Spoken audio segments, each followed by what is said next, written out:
दूसरा जाता है उसके भी भगवान की बलि ले लेती है।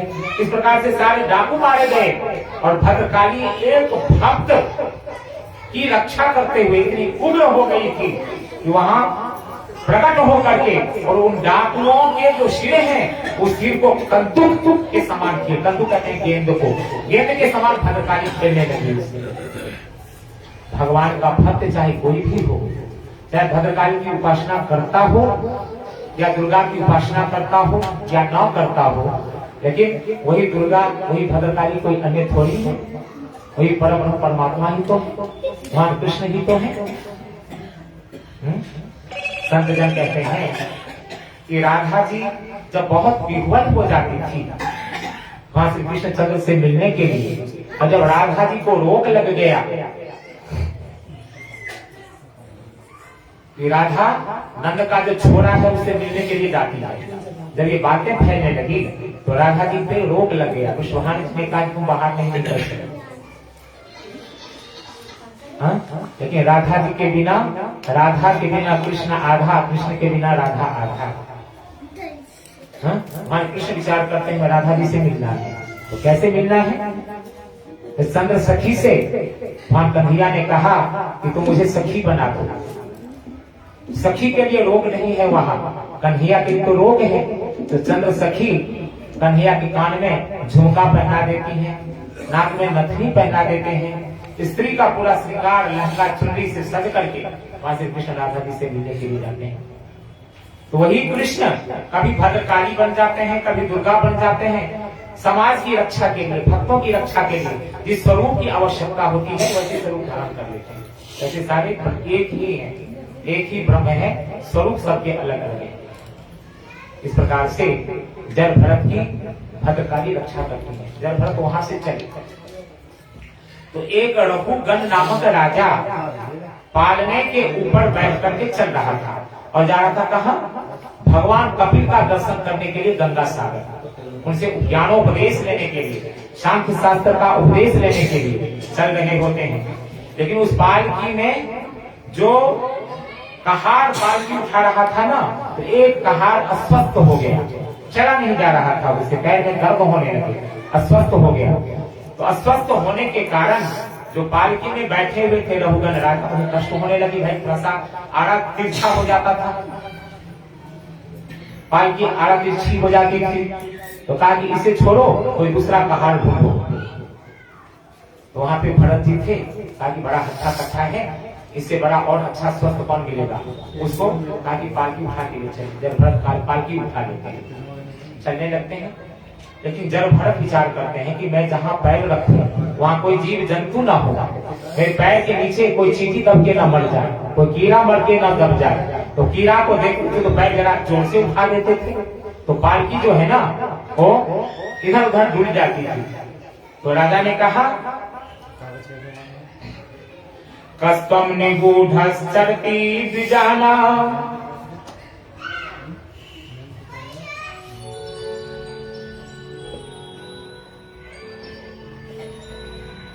राजा कहता है क्या तुम इतना हट्ठा कट्ठा है, इतना स्वस्थ है, तुम्हारा शरीर भी बहुत सुंदर लग रहा है, लेकिन तुम कोई बीमार नहीं हो, तो क्या तुम पालकी को ठीक से नहीं ले जा सकते?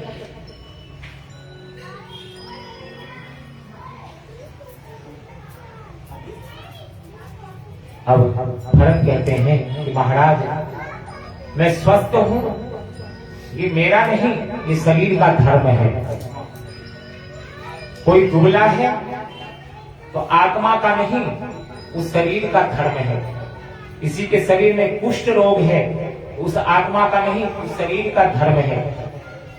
किसी के शरीर में कोई सुंदर है तो आत्मा का नहीं, उस शरीर का धर्म है। हाँ, अच्छा या बुरा जो भी है शरीर का धर्म है, आत्मा का नहीं। आत्मा का कोई स्वरूप नहीं है, वो अजर अमर अविनाशी है। शरीर एक दिन नष्ट हो जाता है लेकिन आत्मा नष्ट नहीं होती। जिसे शास्त्र काटे न अग्नि जलाए,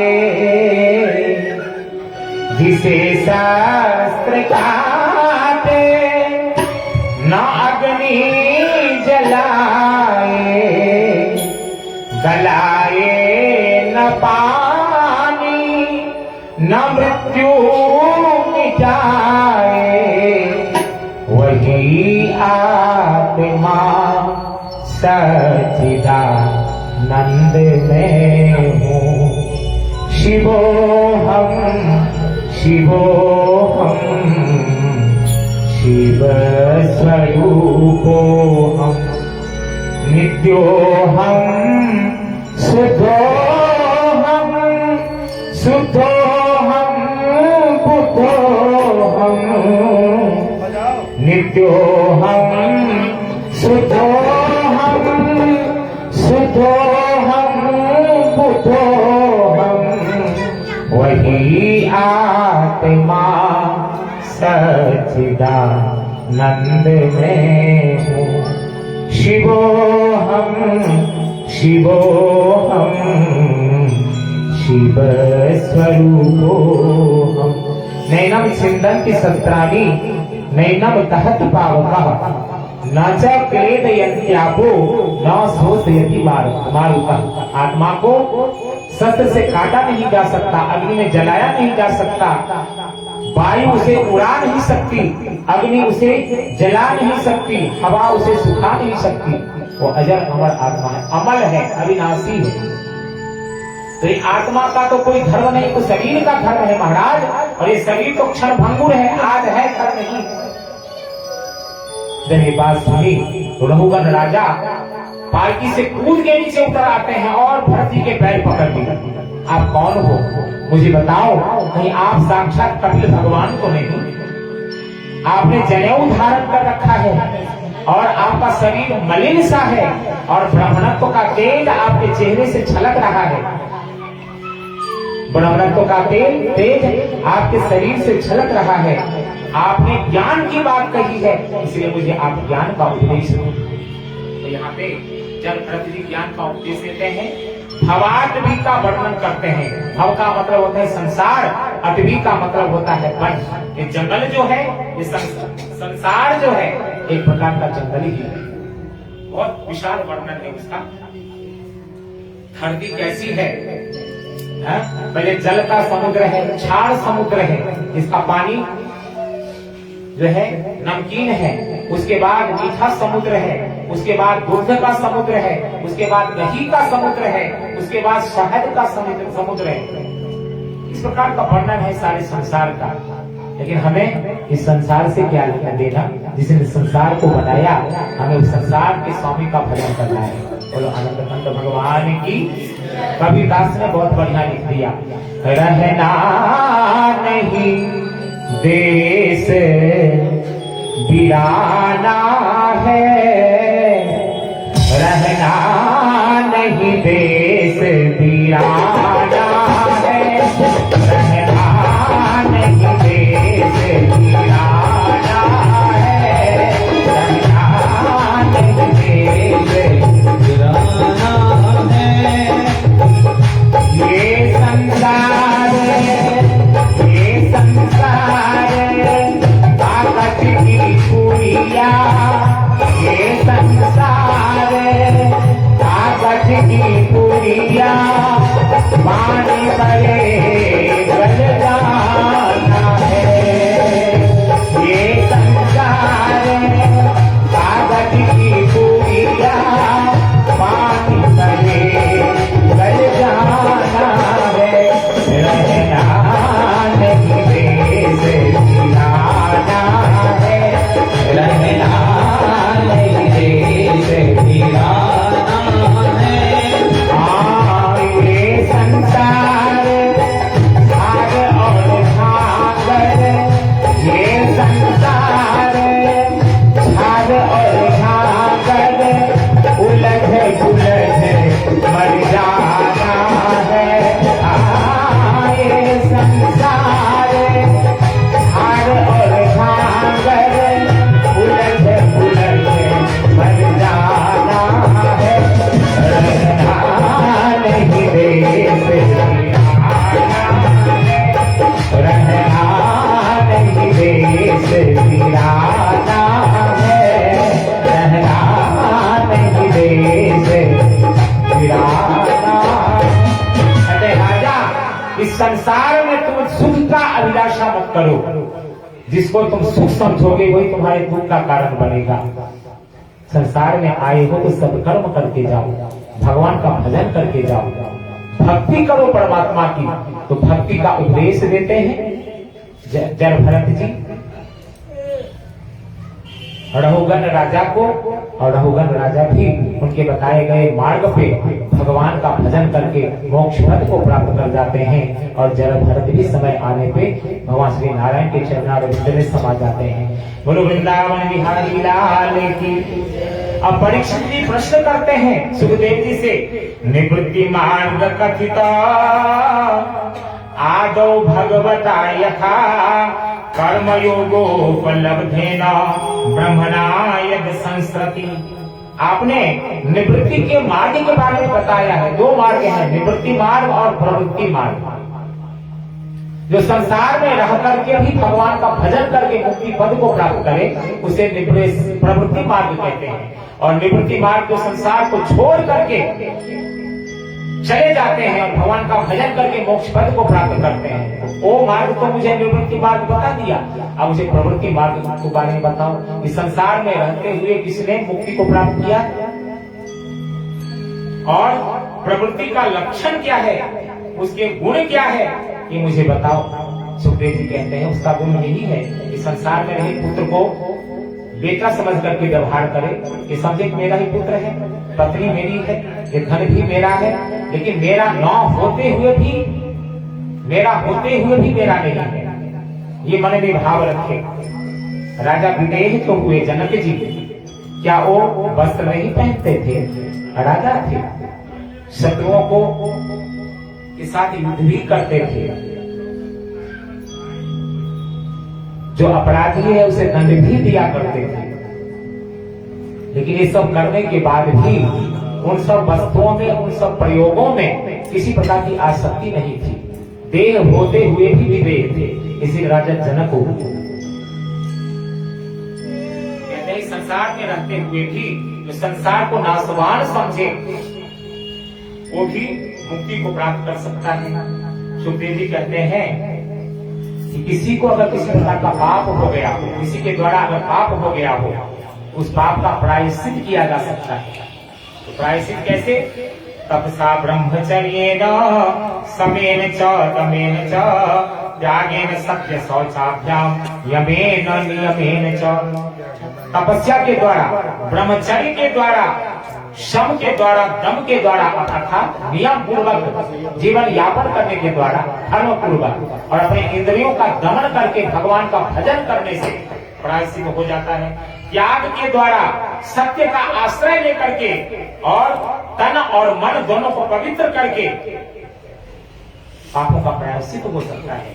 ये कहते हैं कि हे परीक्षित, किसी ने पाप किया और मन में प्रायश्चित करने की इच्छा हुई, जैसे होता है किसी के बंधन में बंधी हुई गांव की मृत्यु हो जाती है, हमें शास्त्र कहता है उसे प्रायश्चित करना चाहिए। विद्वान लोग बताते हैं गंगा जी के तट पे जाओ, गंगा स्नान करके आओ, भगवान सत्यनारायण की पूजा करो, तुम पाप से मुक्त हो जाओ। तो मन में भाव आता है कि तो छोटी सी बात है, 1000-2000 का खर्चा हो।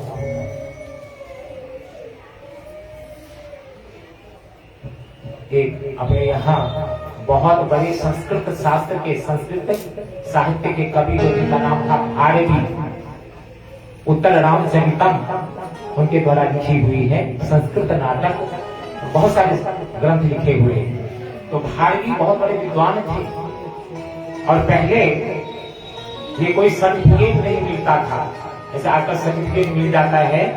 लोग 10-20 हजार रुपया खर्चा करके भी बच्चा फेल है और उसे पास बना करके सर्टिफिकेट ले आते हैं। ऐसे सर्टिफिकेट प्रावधान नहीं था। जगह जगह पे शास्त्रार्थ होते थे और शास्त्रार्थ में जीत जाने के बाद उन्हें ताम्र पत्र पे, स्वर्ण पत्र पे लिख करके दे दिया जाता था, ये आचार्य हो गए, ये शास्त्री हो गए, शास्त्रार्थ। तो भारती के पिता भी बहुत बड़े विद्वान थे। जब शास्त्रार्थ करने के लिए जाते थे तो हर जगह से भारती जीत के आते थे, जीत के आते थे। लेकिन पिता ने कभी भी उनका स्वागत नहीं किया, कभी भी प्रशंसा नहीं करी। कहते यहाँ और पढ़ो और पढ़ो और पढ़ने की आवश्यकता है आपको। पिता प्रेम करते हैं, पिता के मन में ये भाव है कहीं मेरा बेटा अगर परास्त अगर हो गया तो जीवित नहीं बचेगा, इसलिए इसे और ज्ञान उपार्जन करना चाहिए। और पढ़ो, अभी कच्चे हो, और पढ़ो और पढ़ो। भारती के मन में आया इतने बड़े बड़े विद्वानों को परास्त करके आता हूँ, दिन रात मैं अध्ययन करता हूँ, ऐसे पिता से तो बिना पिता ही अच्छा है। आज इनको मैं तलवार से काट दूंगा, ये मन में भाव आता है। और तलवार लेकर के घर के दरवाजे के पास खड़े हो जाते हैं कि पिताजी जब शंका के लिए निकलेंगे और मार दूंगा तलवार। उसी समय कक्ष में माताजी के साथ उनके पिताजी की वार्तालाप होगी। माताजी कहती हैं कि बेटा जीत के आता है सब जगत से, शास्त्रार्थ करके आता है, लेकिन आप प्रशंसा के बदले उन्हें दुत्कारते और कहते और पढ़ो और पढ़ो। ताकि मैं इसलिए दुत्कारता हूँ कि कहीं अपने आप को पूर्ण न समझने लगे। जितना अध्ययन करेगा उतना ही उसकी विद्वता प्रखर होएगी। मैं चाहता हूँ कि और पढ़े और उसका नाम हो और ख्याति हो। जैसे ही भारती जी सुनते हैं इस बात को, तलवार वहीं पे पटक दिया और पिताजी के पैर पकड़ लेते हैं, चरण पकड़ लेते हैं। पिताजी आपने बहुत बड़ा पाप होने से मुझे बचा लिया। मेरे मन में ये आज भाव था कि मैं आपकी हत्या कर देता। आप विद्वान है, बताओ मेरे लिए क्या प्रायश्चित है। ताकि बेटा पिता की हत्या करना तो बहुत दूर की बात है, उसके बारे में सोचने वाले को भी बहुत बड़ा प्रायश्चित करना पड़ता है। तो मेरे लिए क्या प्रायश्चित है, ताकि जो हत्यारा होता है उसे तो पीपल के गोधर में बिठा करके और आग वहां पे जला करके उस आग में भस्मीभूत कर देना चाहिए, वही उसका प्रायश्चित है। और जिसने सोचा तो तुम्हारे लिए मैं प्रायश्चित बताता हूँ, तुम अपने ससुराल में जाकर के 14 साल तक बकरी चराओ। बकरी चराओ, ये बताइए, ये तुम्हारे लिए प्रायश्चित है। कितना बड़ा विद्वान बकरी चराने का काम करेगा, हाँ? कितना बड़ा दंड देते हैं, लेकिन पिता की आज्ञा है, प्रायश्चित भी करना है, तो बकरी चराने के लिए चले जाते हैं वहां पे। इस समय की बात है, उनकी पत्नी जो थी, भारवी की पत्नी, उनकी भाभियां, कहीं मेला लगा हुआ था तो मेला देखने के लिए जा रही थी। उसने ननद से कहा कि आप नहीं खाओगी क्या? भाई मेरा अपने कुछ पैसा तो चाहिए, ऐसे कोई मेला थोड़ी जाता है, ताकि मेरे पास तो कुछ पैसे नहीं, मेरे स्वामी तो आपके यहाँ बकरी चराने का काम करते हैं। अपने स्वामी को जाकर के कहती है भारवी को कि मेरी भाभियां जा रही है मेला में, मैं भी जाना चाहती हूँ, आप मुझे कुछ द्रव्य दो ना, पैसे दो। एक बटपत्र पे लिख के आधा श्लोक दे दिया, सहसा मनसा चिंतये कार्यम सहसा नैव कार्य। मन में अगर कोई भाव, अगर चिंतन अगर हो तो तत्क्षण सहसा उस कार्य को नहीं करना चाहिए, उसे पूर्ण रूपेण विचार करो ये अच्छा है या बुरा है, तब उसके बाद कार्य करना चाहिए। वो पत्र लेकर के आया और सेठ के पास गया कि महाराज सेठ जी, ये श्लोक मैं बेचना चाहती हूँ, आधा श्लोक, इसका मूल्य मुझे दो। किसी ने कहा कि ये लेके क्या कर रहा है? किसी के पास नहीं, कोई लेने को तैयार नहीं। एक सेठ के पास गए, ताकि अवश्य ही इसमें कोई रहस्य है, ताकि कितना धन चाहिए आपको, तो 1,00,000 2,00,000 रुपया दे दिया, स्वर्ण मुद्रा उसको, ताकि तो बहुत ही अनमोल चीज है।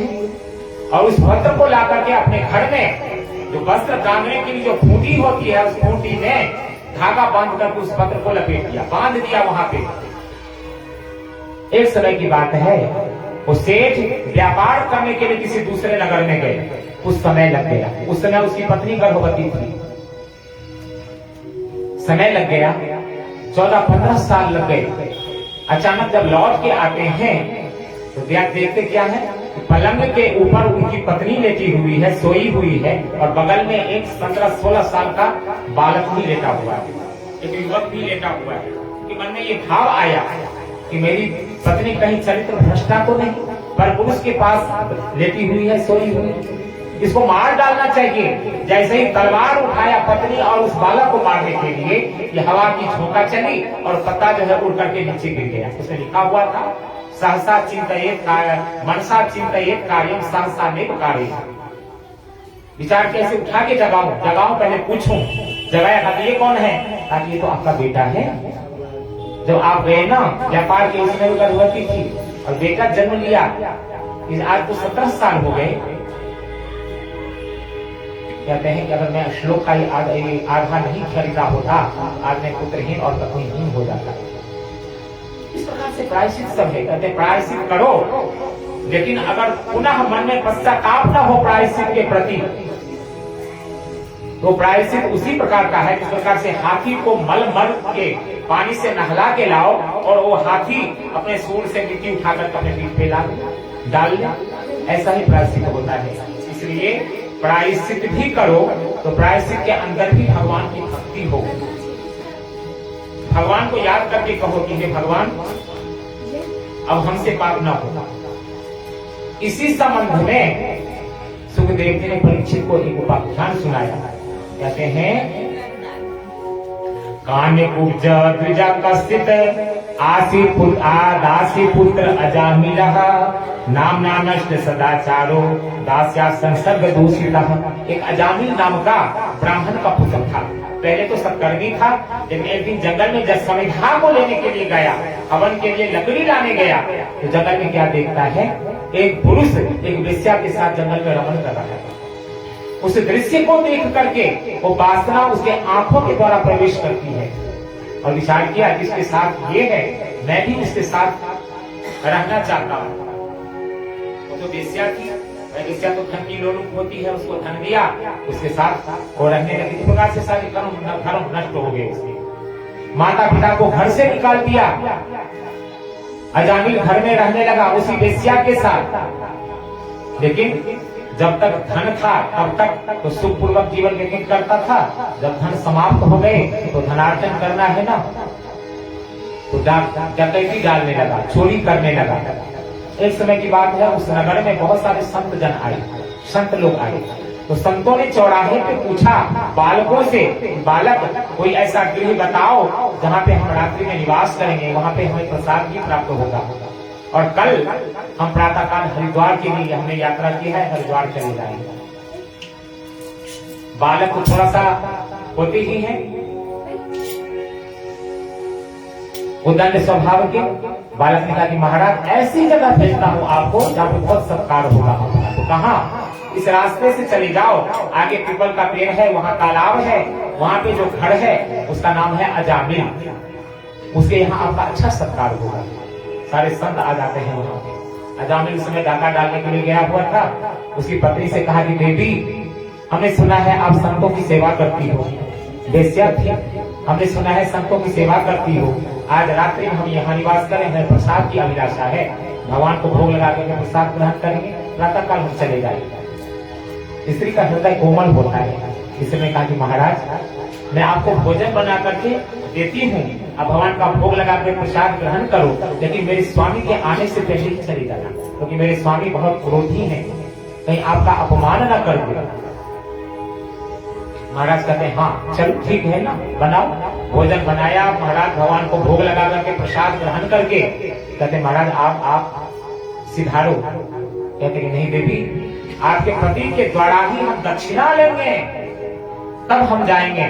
तो बेचारी सिर पीट लेती। इस बात का मुझे डर है, महात्मा लोग वही चाहते हैं। कुछ देर के बाद शराब में धुत चोरी की सामग्री गठरी में पीठ पे लादे हुए, हाथ में मोटा सा डंडा लेकर के अजामिल आता है। ये सब कौन है? मुझदंगे सब, ताकि इस महात्मा है। महात्मा ने कहा कि हमने तुम्हारे घर में भोजन किया है और हमें तुम्हें दक्षिणा की हमें अभिलाषा है। अजामिल डंडा लेकर के महात्मा को मारने के लिए दौड़ता, जैसे दौड़ता उसकी पत्नी हाहाकार करने लगती, ऐसा मत करो, ऐसा मत करो। जैसे उस महात्मा में जो मुख्य थे, वो सिद्ध पुरुष थे, उसके पास जैसे ही आते हैं, महात्मा ने उसका हाथ पकड़ लिया। जैसे ही हाथ का स्पर्श हुआ, अजामिल के सारे पाप नष्ट हो। संत का संसर्ग प्राप्त हो ना, संत का स्पर्श प्राप्त हो, तो जन्म जन्मांतर के पाप नष्ट हो जाते हैं। महाराज ने कहा कि मुझे दक्षिणा मिल गई। संत जो कुछ लेते हैं ना, उसके बदले में बहुत देते हैं। जो देसी गाय है वो थोड़ा खाती है, लेकिन अमृत के समान दूध देती है। उसी प्रकार से संत थोड़ा लेते हैं, लेकिन बहुत कुछ देके जाते हैं। अंतःकरण शुद्ध हो गया। उसी रात्रि में अजामिल भोजन करता है और स्त्री के साथ संग करता है। कई पुत्र को और थे पहले, लेकिन उस समय जो गर्भ रहता है, वही गर्भ उसका उद्धारक बनता है। पत्नी ने कहा, जब बालक जन्म लेता है कि अन्य पुत्रों का तो नाम आपने रखा, किसी का नाम बबलू, किसी का नाम डबलू, किसी का नाम कुछ, किसी का नाम कुछ। हाँ, ये सभी कोई नाम है। हाँ? मेरठ के अंदर गांव के तरफ जो है एक बार गया हुआ था। हाँ? तो वहां पे एक लड़का का नाम था शिशुपाल। बताओ, शिशुपाल भी नाम रखा जाता है क्या? आज तक किसी माताओं ने अपनी पुत्री का नाम केवई नहीं रखा, किसी ने मंथरा नहीं रखा। ऐसा भी नाम होता है। एक लड़के का नाम था तुषार। तुषार का मतलब होता है बड़। ये भी कोई नाम है? अरे नाम रखो तो केशव रखो, नाम राम रखो, नाम हरि रखो। उसके जो कहते हैं कि नाम का गुण उस व्यक्ति के अंदर आता है, और जिस जो नाम उद्धार का कारण बने, ऐसा नाम रखना चाहिए। हमारे भाई साहब ने कितना अच्छा नाम रखा है, सत्यम शिवम सुंदरम।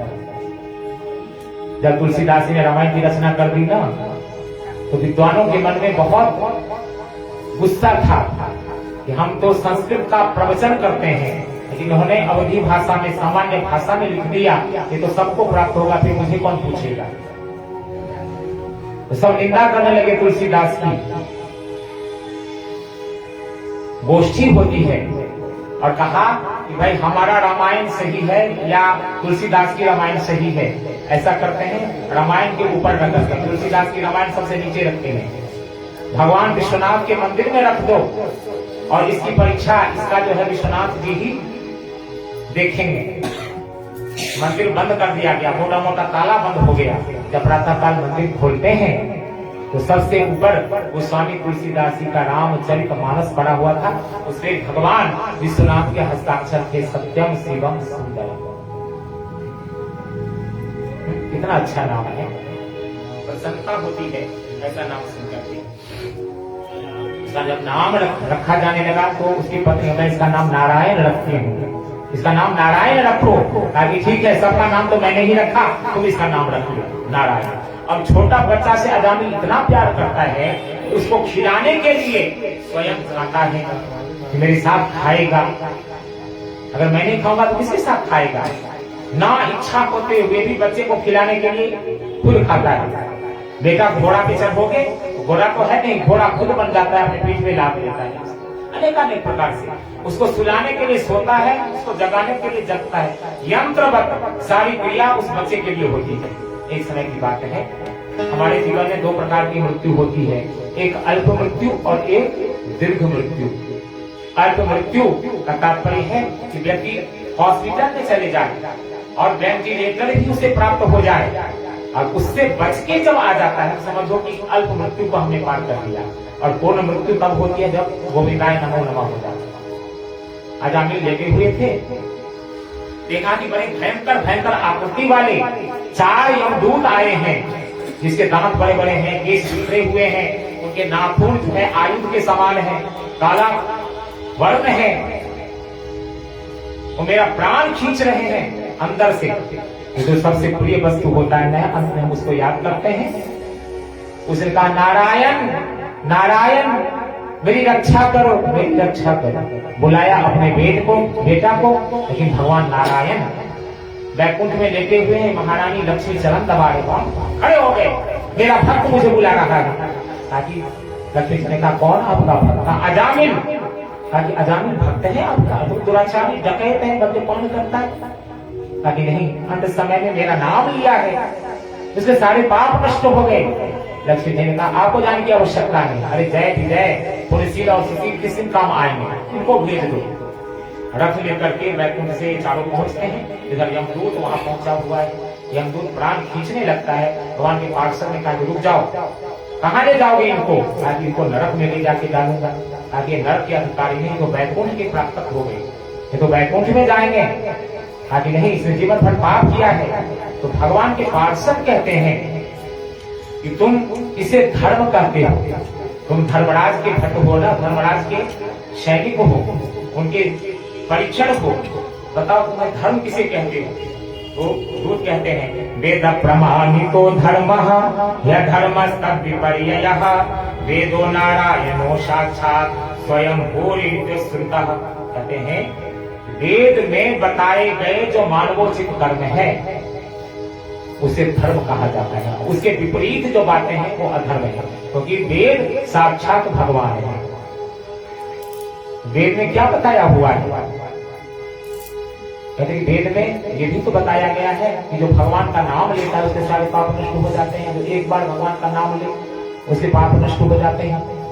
ये वहां जाने के अधिकारी नहीं जो वैकुंठ में जाएगा। ये सब बातें अजामिल सुन रहा है, लेकिन अल्प मृत्यु है ना, यमदूत भी चले जाते हैं, भगवान के पार्षद भी चले जाते हैं। इस बात को सुनकर के अजामिल हरिद्वार में गंगा जी के तट पे जाकर के हरिनाम संकीर्तन करने लगता है और 1 महीने के अंदर सत्संग करके कीर्तन करके मोक्ष का अधिकारी हो गया। मृत्यु हुई और रथ आए भगवान के और वो वैकुंठ धाम को प्राप्त होता है। सुखदेव जी कहते हैं परीक्षित, सांकेत्यम परिहास्यम वा स्तोभम हेलनमेव वा वैकुंठम नाम ग्रहण मसे साध्य हरम विदुः। कहते हैं सांकेतिक भाषा में भी राम या गिरते हुए हे राम, अग्नि से स्पर्श हो गया हाथ, जल गई उंगली तो हे राम। चाहे जान के भी और अनजाने भी अगर भगवान का नाम लिया जाए तो वो नाम सारे पापों को नष्ट कर देता है। जिस प्रकार से रुई का पहाड़ हो और एक चिंगारी, छोटी सी चिंगारी आग उसमें डाल दिया जाए और कुछ ही समय में सारे रुई को जला करके वो आग नष्ट कर देती है, उसी प्रकार से एक हरि नाम सारे पापों को नष्ट कर देते हैं। नाम की बहुत महिमा बताई गई है। कहते हैं न गंगा न गया सेतुर न काशी न च पुष्करम जिह्वाग्रे वर्तते यस्य हरि नित्यक्षरद्वयम्। जो प्रत्येक दिन हरि नाम का कीर्तन करता है, भगवान का नाम लेता है, उसे गंगा स्नान करने की आवश्यकता नहीं, गया जी में जाने की आवश्यकता नहीं, काशी और पुष्कर इत्यादि जाने की आवश्यकता नहीं, क्योंकि ऋग्वेद, यजुर्वेद, सामवेद और अथर्ववेद ये सब भी पढ़ने की आवश्यकता नहीं। केवल भगवान का भजन अगर कर लिया जाए, हरिनाम संकीर्तन अगर कर लिया जाए तो सारे वेद वेदांत को पढ़ने का उसे पुण्य प्राप्त हो जाता है। इस प्रकार से हरिनाम संकीर्तन का पुण्य बताया गया है। बोलो आनंद कंद भगवान की। अभी हम दूत ने जाकर के कहा यमराज से, यहाँ कोई ब्रह्मा जी ने 2 नियम बनाए हैं क्या? जो पापी है उसे नरक में लाया जाता है, जो धर्मात्मा है वो स्वर्ग को जाते हैं। भगवान के पार्षद ने आकर के मुझे क्यों रोका? तो कहा कि भगवान के पार्षद ने क्या कहा? तो कहा कि अजामिल ने नारायण का नाम लिया है। तो यमराज कहते हैं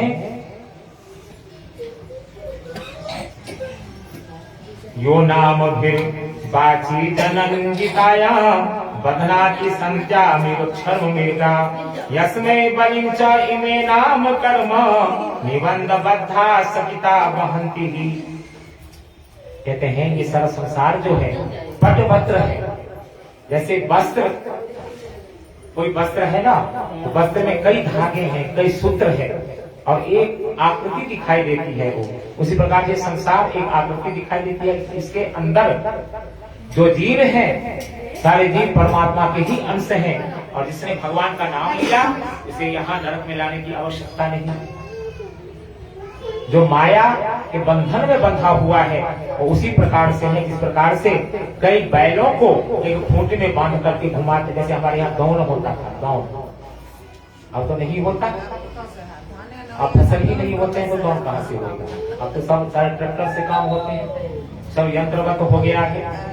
कई बैलों को बांध करके जैसे घुमाते हैं उसी प्रकार से जीव इस संसार में, संसार चक्र में जो है घूमता रहता है। बोलो आनंद कंद भगवान की।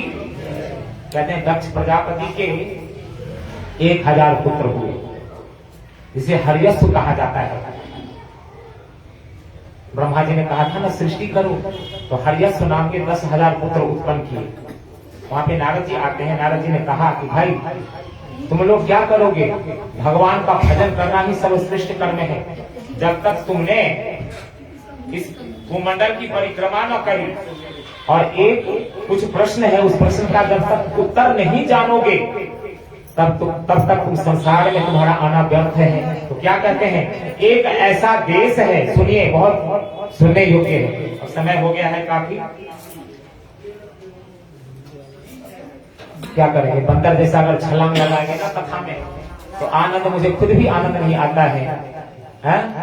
क्योंकि नाना पुराण निगमागम समतम यत रामायणे निगदितम कचिदन्य तो भी स्वांतः सुखाय तुलसी रघुनाथ गाथा भाषा निबद्धमति मंजुल मातमति। तुलसीदास जी कहते हैं कि नाना पुराणों का, वेद वेदांगों का सार मैंने रामायण में लिखा है। मैं अपने अंतःकरण को प्रसन्न करने के लिए रामायण लिखा है। तो वक्ता जब तक खुद प्रसन्न ना हो तब तक श्रोता को क्या प्रसन्न करेगा? अगर बंदर की तरह एक कथा से दूसरी कथा पर उछल के जाएंगे तो आनंद प्राप्त नहीं होता है। और ये तो कथा का भंडार है, लेकिन थोड़ा थोड़ा तो लेना ही होगा। समय बहुत हो गया है, थोड़ा सा एक दो और कथा ले लें।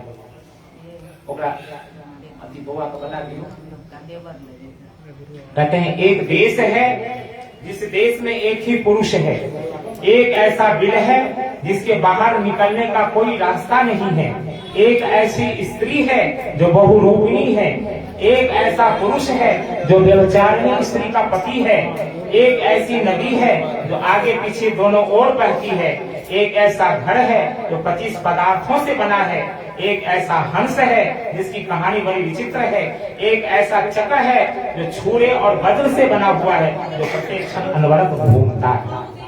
इसका उत्तर जब तक नहीं जान लोगे तब तक तुम इस संसार में रहने के लायक नहीं। इसका उत्तर सुखदेव जी बताते हैं। एक देश ऐसा है जिसमें एक ही पुरुष है, पूरे ब्रह्मांड में एक ही पुरुष है, और पुरुष कौन है? भगवान नारायण। हम आपका जो शरीर है ना, ये प्रकृति में शरीर है, प्रकृति के द्वारा निर्माण हुआ है, निर्मित हुआ है। ये तो प्रकृति है, ये तो स्त्रीलिंग है, स्त्री है, लेकिन इसके अंदर जो परब्रह्म परमात्मा है वो पुरुष है, सबके अंदर है, सबका अंश सबके अंदर है, लेकिन वो एक ही है। एक पुरुष है, एक ऐसा देश है जिसमें एक ही पुरुष है, एक ऐसा बिल है जिसे बाहर निकालने का कोई मार्ग नहीं है। भगवान की चरणारविंद, भगवान की चरणारविंद अगर मिल गया, भगवान ने अपने चरण से लगा लिया, तो फिर हम जन्म मृत्यु के बंधन में नहीं पड़ेंगे, मोक्ष को प्राप्त करेंगे। एक ऐसी स्त्री है जो बहुरूपिणी है, मन कभी कुछ सोचती है, मन कभी कुछ सोचता है, कभी कुछ सोचता है, स्त्री। एक ऐसा पुरुष है जो व्यभिचारिणी का पति है, बुद्धि मन का पति है, और एक ऐसी नदी है जो दोनों ओर बहती है, सत्कर्म और दुष्कर्म। दुष्कर्म किया तो नरक में जाएंगे, सत्कर्म किया तो स्वर्ग हो जाएंगे। तो कहते हैं एक ऐसा घर है जो 25 पदार्थों से बना हुआ है। ये शरीर, ये मानव का जो शरीर है, ये जरा जो है ये, और एक ऐसा हंस है जिसकी कहानी बड़ी विचित्र है, आत्मा। कोई भी अगर हम कर्म करें तो आत्मा हमें रोकती है, इसलिए उसकी कहानी विचित्र है। एक ऐसा चक्र है जो छुरे और वज्र से बना हुआ है, काल चक्र जो चलता है ना, वो अनवरत रूप से जीव को काटता हुआ चलता है। इसकी मृत्यु होती है वो काटने का ही काम करता है, तो काल प्रकार से। तो हरियशों को उन्होंने संत बना दिया। फिर उसके बाद 10,000 और पुत्र को उत्पन्न करते हैं। नारद जी ने उनको भी संत बना दिया। दक्ष प्रजापति को क्रोध आता है। दक्ष प्रजापति ने कहा कि मैं सृष्टि करना चाहता हूँ, तुम अवरोधक है नारद, यद्यपि तुम मेरा भाई है लेकिन तुम्हारे कृत्य अच्छे नहीं, इसलिए तुम्हें शाप देता हूँ कि तुम एक जगह ज्यादा देर तक नहीं रुक पाओगे, एक जगह ज्यादा देर तक नहीं रुक पाओगे। इसलिए नारद जी कभी यहाँ कभी वहां कभी वहां बिना बजाते हुए चलते हैं। बोलो भगवान कृष्णचंद्र की।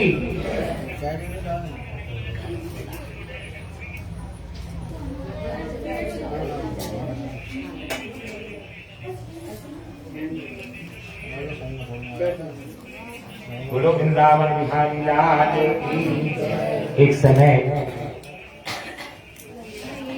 राजा बलि जो प्रहलाद जी के पौत्र थे, अभी एक छवि बन के आ रही है भगवान का, भगवान वामन का। अभी हमारी वो कथा नहीं आई, लेकिन बालक वामन के छवि में आ गए हैं, तो थोड़ा सा हम उस कथा को ले लेते हैं और बाकी जो कथा रह गई उसे हम कल लेते हैं। बोलो वृंदावन बिहारी लाल की। तो बलि का चारों तरफ साम्राज्य हो जाता है, देवताओं को भगा देते हैं। वहां देवताओं की जो माता है अदिति, अदिति अपने पति कश्यप ऋषि से प्रार्थना करती है कि मुझे ऐसा पुत्र दो, ऐसा पुत्र हमें चाहिए जो मेरे पुत्रों का जो कष्ट है उस कष्ट को दूर कर दे। तो कहते हैं कि आप पयोव्रत करो। पयोव्रत दूध पी करके व्रत होता है और भगवान की आराधना होती है। पयोव्रत करती है और भगवान का प्राकट्य होता है वामन के रूप में। जब वामन के रूप में भगवान प्रकट हुए तो वहां पे साक्षात गायत्री प्रकट होकर के उन्हें मंत्र प्रदान करती है। बृहस्पति गुरु बनते हैं, भगवती पार्वती स्वयं भिक्षा देती है, क्योंकि बालक जब यज्ञ में कोई संस्कार होता तो कहता है ना भगवती भिक्षाम देही, तो माता भिक्षा देती है।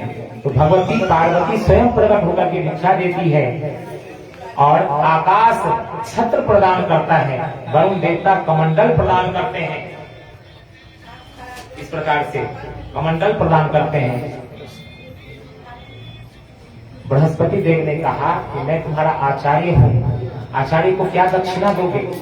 भगवान वामन कहते हैं कि आपको क्या दक्षिणा चाहिए?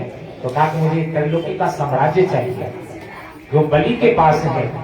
तो भगवान बलि जो बहुत बड़ा यज्ञ कर रहा था वहां पे अपना दंड कमंडल लेके चलते हैं और दंड कमंडल लेके चलते हैं भगवान और बलि के यज्ञशाला में पहुंचते हैं और वहां पे कहा जाता है तेरे द्वार खड़ा भगवान हो,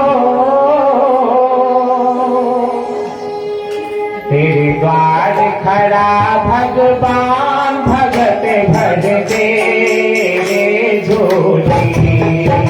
तेरे द्वार खड़ा भगवान, भगत भर दे झोली। तेरा होता बड़ा एहसान, युग युग तेरी रहेगी शान।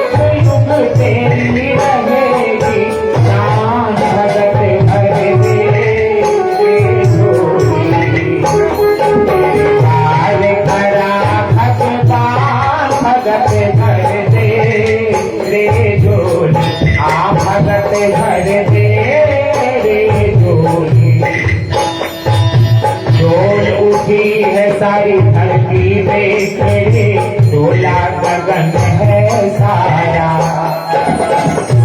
उठी है सारी धरती देख ले, डोला गगन है सारा। भीख मांगने आया तेरे दर, जगत का पालन हारा रे, जगत का पालन हारा। मैं आज तेरा मेहमान, मुझसे करते तू पहचान। भगत भर तेरे झोली,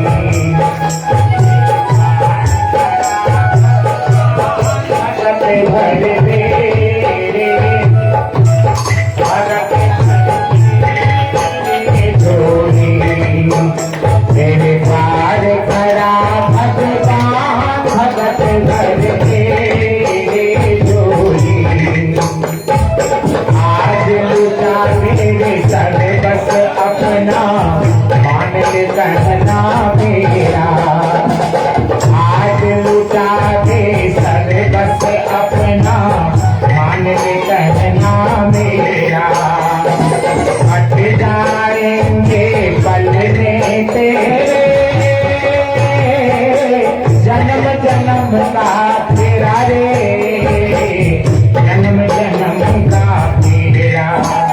तू छोड़ सकल अभिमान अमर कर दे तू अपना राम भगत भर दे झोली तेरे द्वार खड़ा भगवान भगत भर दे झोली तेरे द्वार खड़ा भगवान भगत भर दे झोली।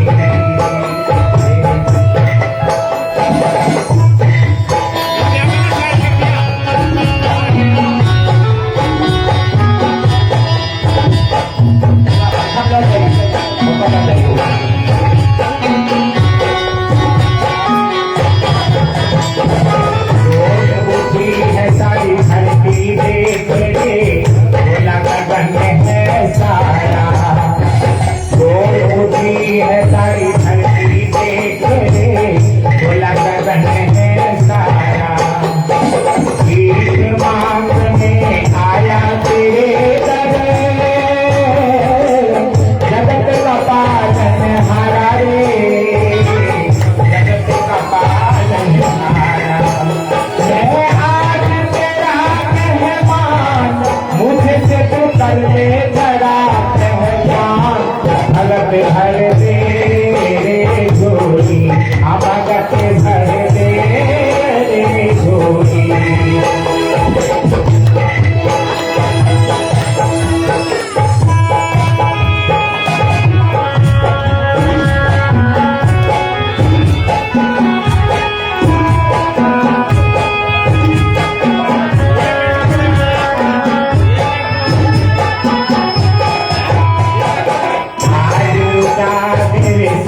बस अपना मान कहना मेरा आज लुटा दे सब बस अपना मान कहना मेरा हट जाएंगे पलने तेरे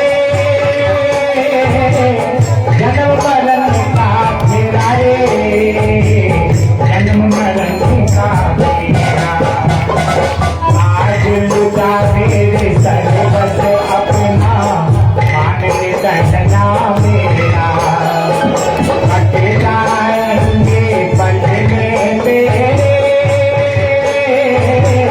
जन्म मरण का फेरा रे जन्म मरण का फेरा तू छोड़ सकल अभिमान अमर कर दे तू अपना प्राण भगत भर दे झोली तेरे द्वार खड़ा भगवान भगत भर दे झोली तेरे द्वार खड़ा भगवान भगत भर दे झोली भगत भर दे झोली भगत भर दे झोली।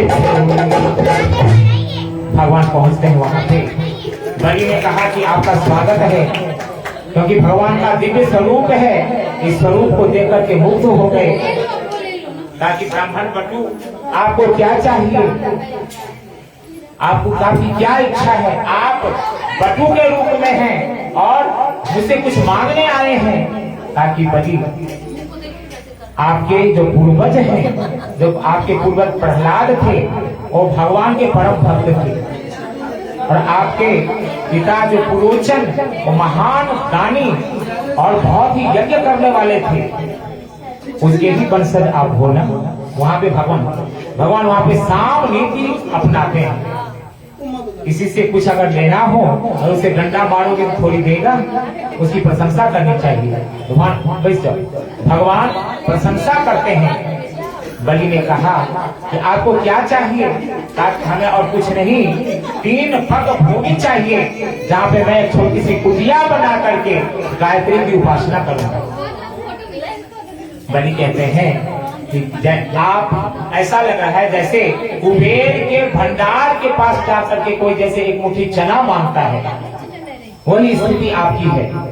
अरे मुझसे बहुत बड़ा राज्य पाठ मांग लो सब कुछ मांग लो मैं अपना सर्वस्व दे दूंगा आपको। ताकि मैं सर्वस्व लेके क्या करूंगा मैं तो ब्राह्मण हूँ। ब्राह्मण संतोषी होता है और हमें कुछ नहीं चाहिए। शुक्राचार्य जी सुन रहे थे इस बात को। शुक्राचार्य जी समझ गए कोई साधारण नहीं, ये भगवान विष्णु है। शुक्राचार्य जी कहते हैं कि अरे मूर्ख, संकल्पबद्ध तू होना चाहता है, ये कोई अन्य नहीं, ये विष्णु है। ये छल करके तुम्हारे पास आया है और तुम्हारा सर्वस्व ले लेगा, तुम्हें दर दर का भिखारी बना देगा। बलि कहता है कि गुरुजी जो संसार को देता है वो आज मुझसे मांगने के लिए आया है, ये सुअवसर मैं कैसे जाने दूं? मैं अवश्य भिक्षा दूंगा। संकल्प करने के लिए जैसे कमंडल उठाते हैं, उसको कमंडल की टोटी में शुक्राचार्य जी एक कीड़ा बन करके बैठ गए, न जल निकलेगा न संकल्प होगा। भगवान कहते हैं कि ऐसा लगता है इसमें कोई पुष्प इत्यादि अटक गए हैं, ये कुशा लो। ये कुशा का मूल बड़ा नुकीला था, ताकि इससे जो है उस टोटी को साफ कर दो।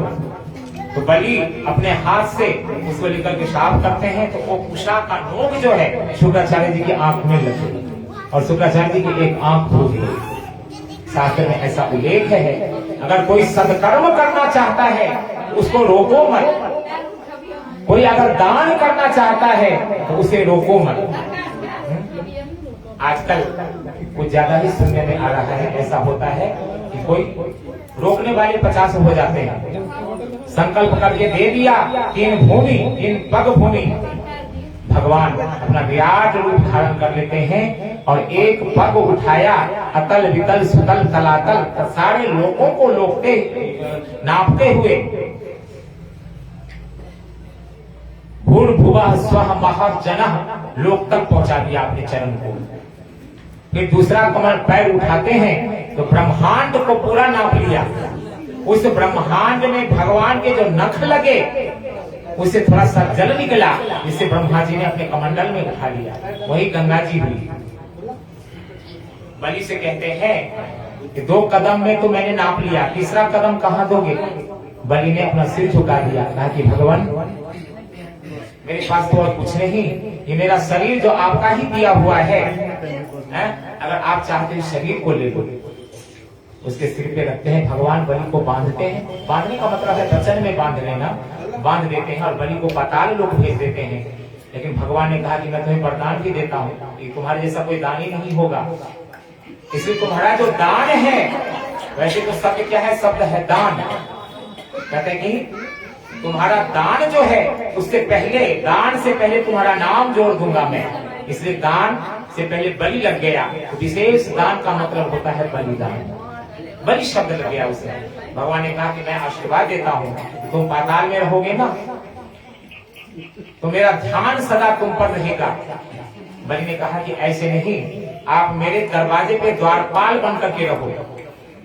तो भगवान एक स्वरूप में तो वैकुंठ में लक्ष्मी जी के सानिध्य में है, और एक स्वरूप में जो है वैकुंठ पाताल में आगे दरवाजे पे द्वारपाल बन करके भगवान लीला करते हैं। वैकुंठ के जो नारायण हैं वो पाताल के नारायण में ही आकर के समाहित हो गए। लक्ष्मी जी स्वामी को ढूंढती हैं चारों तरफ, दिखाई नहीं देते। पूछते हैं कि मेरे स्वामी कहाँ हैं? तो संतों ने कहा कि पाताल में आपके स्वामी बलि के दरवाजे पे द्वारपाल बने हुए हैं। तो रक्षाबंधन के दिन, जो श्रावण महीना की जो पूर्णमासी होती है, उस दिन लक्ष्मी जी बलि के पास आती हैं, कहा कि भैया मैं आपको राखी बांध रहा हूँ। बलि को लक्ष्मी जी ने जो है भाई बना लिया, राखी बांधा और मंत्र कहा, येन बद्धो बलि राजा, येन बद्धो बलि राजा दान वेंद्रो महाबलः तेन तम प्रतिबद्धनामि रक्षे माचल माचल। ये मंत्र कहते हुए लक्ष्मी जी ने हाथ में राखी बांध दिया। और बलि कहते हैं कि जब बहन जब राखी बांधती है तो भाई कुछ उसे उपहार देता है। तुम्हें क्या उपहार चाहिए? कहा कि जो आपका द्वारपाल है ना, ये मेरा स्वामी है, मेरे स्वामी को दे दो आप उपहार के लिए। बलि ने भगवान को मुक्त कर दिया, लेकिन फिर भी भगवान वैकुंठ में वास करते हैं और एक स्वरूप में आज भी बलि के दरवाजे पे द्वारपाल बन के खड़े हैं। जब भी बलि बाहर जाता है तभी भगवान का दर्शन करता है, जब भी अंदर आता है तभी भगवान का दर्शन करता है। बोलो आनंद कंद भगवान की, बोलो लक्ष्मी नारायण भगवान की। बोलो कृष्णचंद्र भगवान की।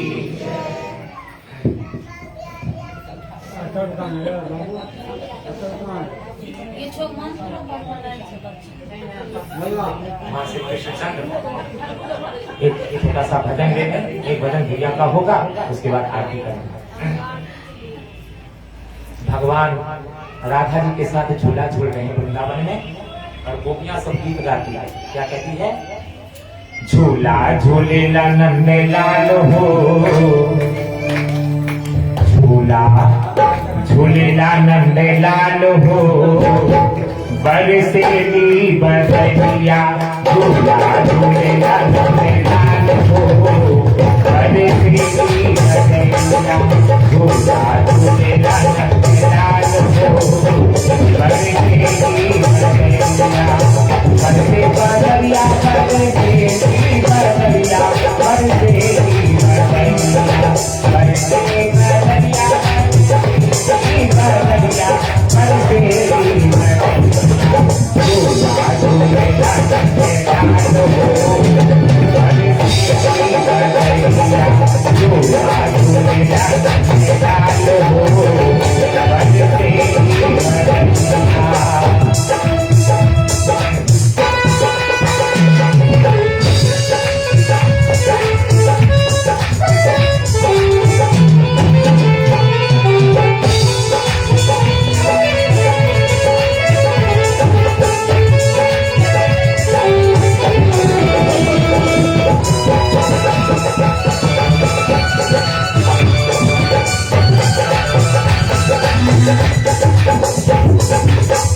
झूला पर गयो कदम्ब की डारी, झूला पर गयो कदम्ब की डारी, झूला झूलेला कृष्ण मुरारी, झूला झूलेला कृष्ण मुरारी, संग में संग में राधा कुमारी हो, झूला पर गयो कदम्ब की डारी, झूला झूलेला कृष्ण मुरारी, संग में संग में संग में राधा कुमारी हो, बरसेली बदरिया, संग में राधा कुमारी हो, बरसेली बदरिया, बरसे बदरिया, बरसेली बदरिया, बरसेली बदरिया, झूला झूलेला नंद लाल हो, बरसेली बदरिया, झूला झूलेला नंद लाल हो, बरसेली बदरिया, झूला झूलेला नंद लाल हो, बरसेली बदरिया। अष्ट सखी ने मिली मोटा बेबे, अष्ट सखी ने मिली मोटा बेबे, बाल सखा सब ताली बजावे, बाल सखा सब ताली बजावे, ताली बजावे सब ताली बजावे, ताली बजावे सब ताली बजावे। अष्ट सखी ने मिले मोटा बेबे, बाल सखा सब ताली बजावे, नाचेगा नाचेगा ओ नाचेगा, 2000 हो बरसेली बदरिया,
भारो बड़े से भी बड़ैया बड़े लगन भारो बड़े से भी बड़ैया झूला झूलेला नंदला हो बड़े से भी बड़ैया झूला झूलेला नंदला हो बड़े से भी बड़ैया।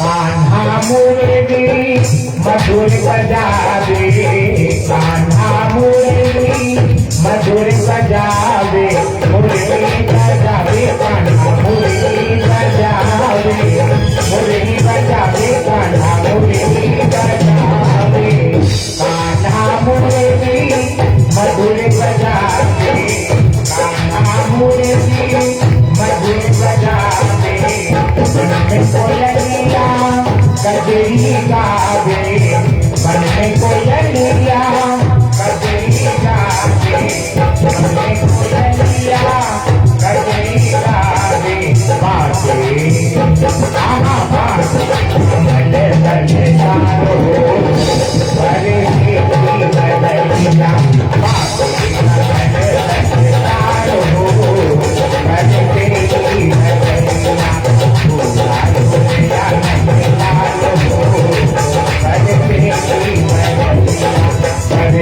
बदरिया रामा बरसे बदरिया बरसे बदरिया बरसे बदरिया रामा बरसे बदरिया बरसे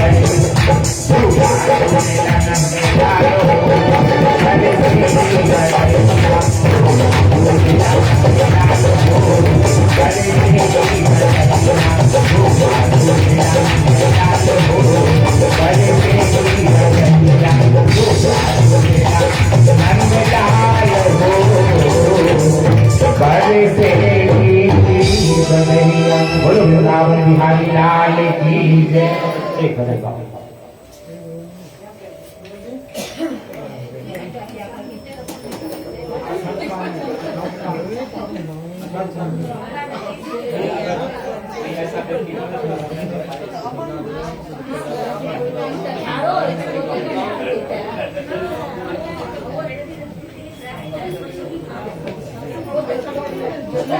जब पहले वाला फल नहीं रहा था तुम बैठे बैठे क्यों थक रहे हो? हाँ ऐसा ऐसा रस क्लब में मिलेगा? हाँ हमारी ड्यूटी है क्लब में ऐसा रस कहाँ मिलेगा? क्लब तो रोज है, इसका आनंद ले लो ना दीवाना।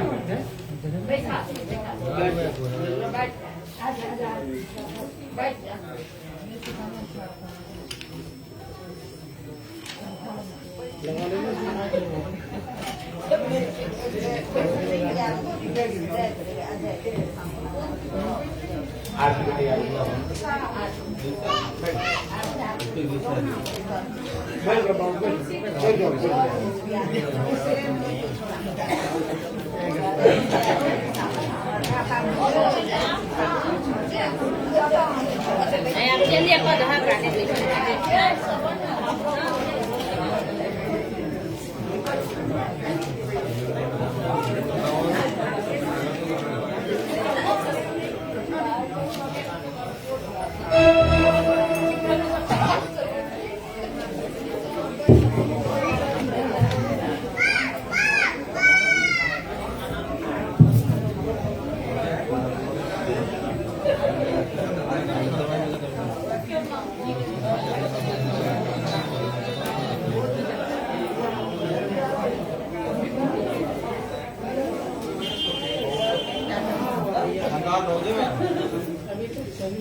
लाल की जय, राधा रानी सरकार की जय।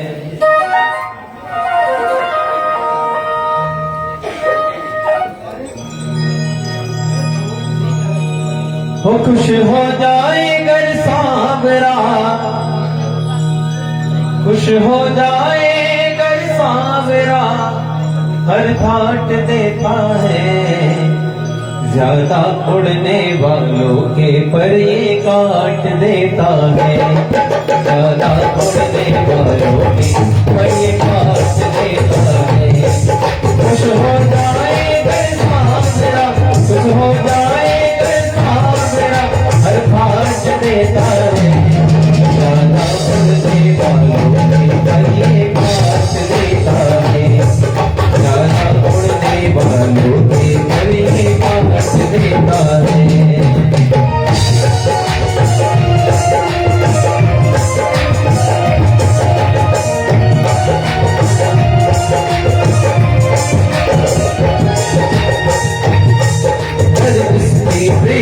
जाना श्रद्धा से शीश झुकाना, देगा नजरे भर के भर देगा तेरा सहारा, देगा नजरे भर के भर देगा तेरा सहारा। खुशियों को धन दौलत से ये बांट देता है, ज्यादा उड़ने वालों के पर ये बांट देता है, ज्यादा उड़ने वालों के पर ये बांट देता है, ज्यादा उड़ने वालों के पर ये बांट देता है।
दिव्यम सामसायुध स्ववाहन सपरिवार श्री राधा कृष्णाय नमः। श्रीमद् भागवत महापुराणाय नमः।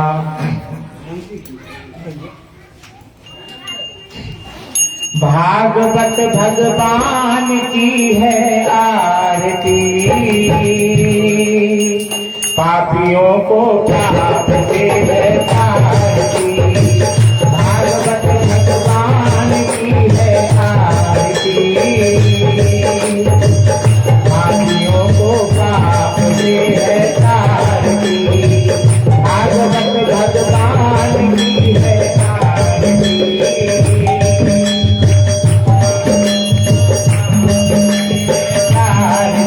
ये अमर ग्रंथ ये मुक्ति पंथ ये पंचम वेद निराला सब जो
कर्पूरगौरम करुणावतारम संसारसारम सदा वसंतं हृदयारविन्दे भवं भवानी सहितं नमामि त्वमेव माता च पिता त्वमेव बन्धुश्च सखा त्वमेव विद्या द्रविणं त्वमेव सर्वं मम देव आओ मोहना मेरा भोग गरीब का आओ मोहना मेरा भोग गरीब का सबरी के बेर सुदामा के तांडुल सबरी के बेर सुदामा के तांडुल रुचि रुचि भोग लगाओ मोहना मेरा भोग गरीब गरीब का दुर्योधन की मेवा त्यागी शाग विदुर घर आओ मोहना मेरा भोग गरीब का ऐसा भोग लगाओ मेरे भगवन सब अमृत हो जाए मोहना मेरा भोग गरीब का आओ मोहना मेरा भोग गरीब का आओ मोहना मेरा भोग गरीब का जो कोई इस भोग को खावे जो कोई इस भोग को खावे तेरी लगन लग जाए मोहना मेरा भोग गरीब का तेरी लगन लग जाए मोहना मेरा भोग गरीब का आओ मोहना मेरा भोग गरीब का आओ मोहना मेरा भोग गरीब का सब भक्तों की ये है जी आगे भगवन तेरी मर्जी पटोल के बरस दिखाओ मोहना मेरा भोग गरीब का आओ मोहना गरीब का आओ मोहना मेरा भोग गरीब का जन्मेन्द्रनमय धन्यदेवा स्थाने धर्मादिक्षमान्या सन्ना हे हनाकं महिमानः सतन्तत्र पूर्वे साध्याः सन्ति देवाः एकदन्ताय विद्महे वक्रतुण्डाय धीमहि तन्नो दन्तिः प्रचोदयात् कात्यायन्यै च विद्महे कन्याकुमार्यै च धीमहि तन्नो देवी प्रचोदयात् नन्दनन्दनाय